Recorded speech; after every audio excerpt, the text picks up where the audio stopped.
can masquerade as spiritual truth is as old as civilization itself, yet we still find ourselves bewildered by how easily the human mind is deceived. We're looking today at an essay by Mustafa Sajjad Haider, written in July 2026, which tackles this exact paradox. Why do intelligent, educated people continue to fall for spiritual charlatans? Haider uses the vivid image of a street performer, a madari, pulling a pigeon out of a hat. No one calls that a miracle. We laugh, we toss a few coins, but we know it's a trick. And yet, the same logic fails us when a self-proclaimed spiritual leader uses the same psychological levers to demand worship. It's a striking comparison because it highlights the double standard in our perception. When we see a performer on a stage or a street corner, our skepticism filter is fully engaged. We've paid for an illusion, and we expect one. But the moment the setting shifts to a shrine, a digital platform, or a private gathering, and the performer uses religious or metaphysical language, that filter often vanishes. Haider is essentially asking what happens to our collective common sense in that transition. Why does the Madari become a Mahatma just because the costume changes? He seems particularly frustrated that well-educated and sensible people aren't immune to this. Usually, we assume education is a shield against superstition. If you've studied science, law, or history, you should be able to spot a sleight of hand. But the reality on the ground, especially in South Asian contexts where the peer murati culture is so prevalent, suggests that education might even make people more susceptible to complex, sophisticated deceptions. There's actually a lot of psychological research that backs up that frustration. Being educated in a professional sense, knowing how to code or how to perform surgery, doesn't necessarily mean you've developed critical thinking skills regarding your own emotional vulnerabilities. In fact, people with high intelligence are often better at motivated reasoning. If they want to believe a spiritual leader is genuine because they're in a moment of crisis, they use their intelligence to construct much more elaborate justifications for that belief than an uneducated person would. They don't just see a miracle, they build a whole philosophical framework to explain why it must be one. Haider mentions how people give these figures a spiritual status and start worshiping them. It's not just a casual interest, it's a surrender of the self. From a technical standpoint, how do these leaders move someone from interested observer to devoted follower?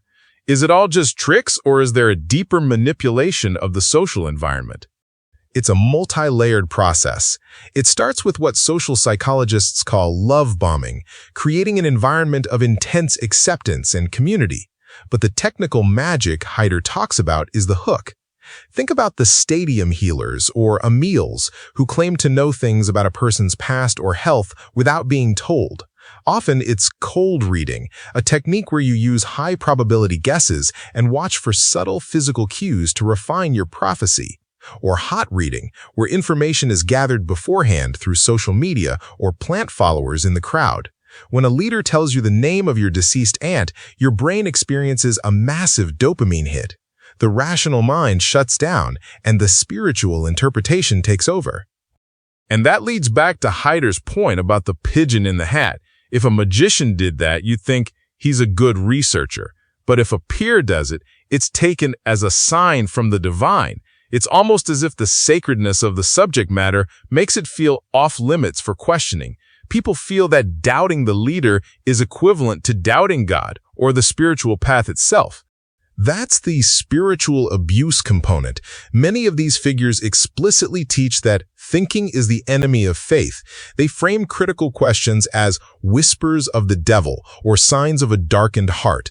When you institutionalize the idea that doubt is a sin, you create a perfect vacuum for exploitation. Haider captures this beautifully with his quote, "Kama angusht badandan hai is kaya likie." The pen is stuck between the teeth in amazement. He's looking at this phenomenon where the very tools of human progress, logic, and literacy are being bypassed by primitive emotional triggers. Let's dig into the pigeon and hat analogy more. Haider says no sane person would call it a miracle. But isn't there a fine line between a miracle and a karamat or mugiza in Islamic tradition? Historically, how did scholars distinguish between legitimate spiritual phenomena and mere madariism or sleight of hand?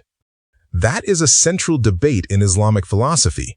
Thinkers like Ibn Khaldun or Al-Ghazali were actually very skeptical of public displays of wonders. They made a sharp distinction.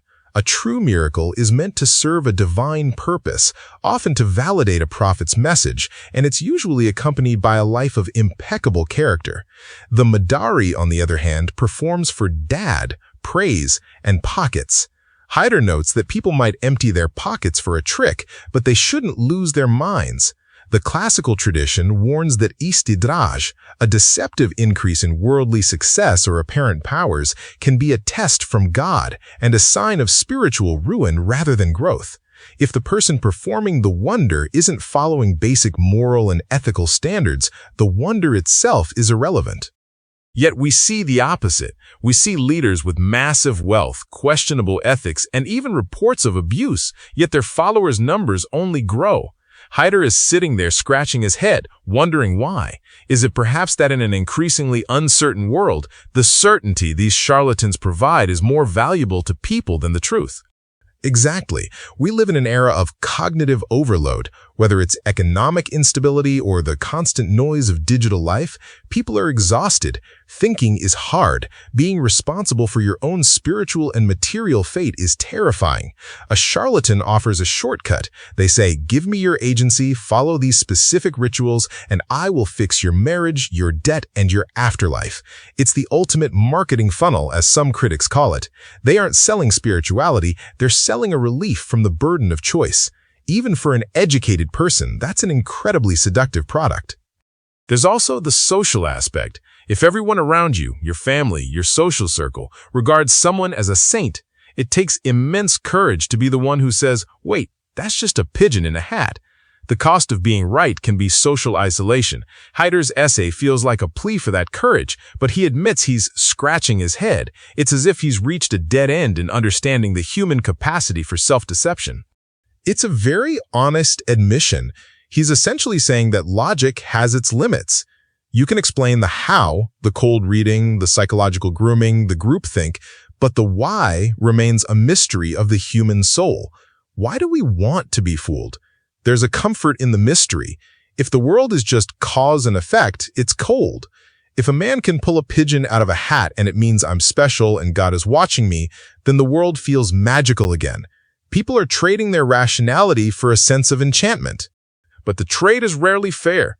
Haider points out that people give these figures a spiritual status and worship them. This often leads to financial exploitation and, in many documented cases in Pakistan and elsewhere, much worse, physical and emotional abuse. When you grant someone divine authority based on a trick, you're removing the safeguards that keep human power in check. A Madari in the street is harmless because he has no authority. A Madari in a pulpit is dangerous because he can command your life. That's the core of the danger. In any other field, we have regulators. If a doctor commits fraud, they lose their license. If a pilot fails a test, they don't fly. But the spiritual market is almost entirely unregulated. In fact, in many cultures, any attempt to regulate it or call out fraud is met with accusations of blasphemy or disrespecting the elders.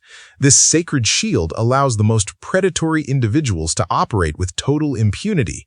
Haider is trying to pierce that shield by using a very common analogy.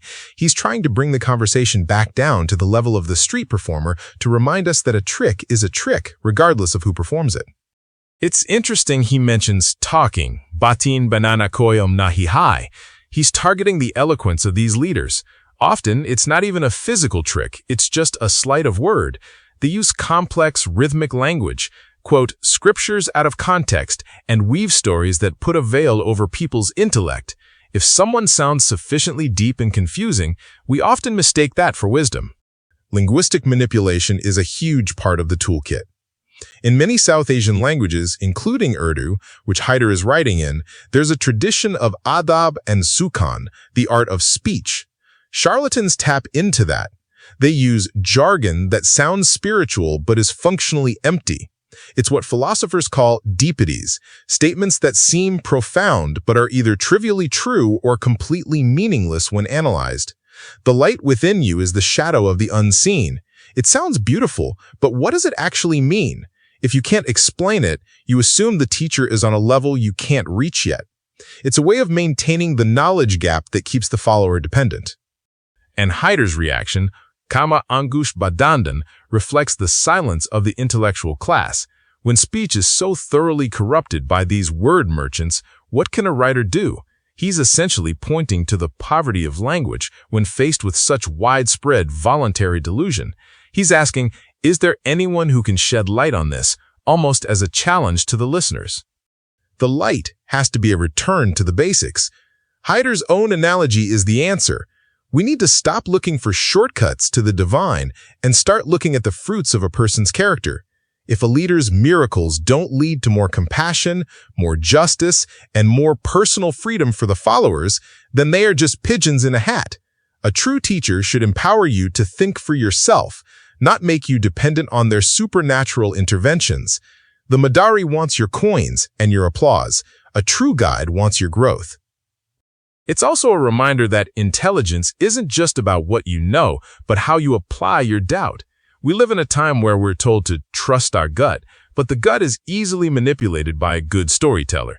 Haider's essay is a call to trust your intellect instead, to realize that the akal, the reason, is a divine gift specifically intended to protect us from being misled. If we set it aside, we're not being more spiritual, we're just being more vulnerable. And the cost of that vulnerability is high. It erodes the social fabric. When a society begins to value miracles over merit and tricks over truth, it loses its ability to solve real problems. You can't pray away a failing education system or perform a karamat to fix a broken economy. By focusing on the madaris, we're ignoring the real work of building a sane, just society. Haider's head-scratching is a reflection of a society that is literally stumped by its own superstitions. Ultimately, the essay ends on a note of uncertainty. He doesn't have a silver bullet solution. He just lays out the observation and asks us to think. It's a powerful stance, to admit that even after writing an entire piece, you're still left with more questions than answers. It forces the reader to stop being a passive consumer of wisdom and start doing the mental work themselves. That might be the most spiritual thing about the whole piece. He isn't claiming to be the new anti-guru who has all the secrets. He's just a man with a pen, observing a tragedy and asking us to look at it with clear eyes. If we can see the pigeon for what it is, a bird, a trick, a distraction, then perhaps the veil over our akal will start to lift. The distinction between a spectacle and a transformation is where we find the truth. We should remember that while a trick can fill a stadium, only the truth can set a mind free. If this conversation made you think twice about the miracles you see online or in your community, share it with someone who might be scratching their head too.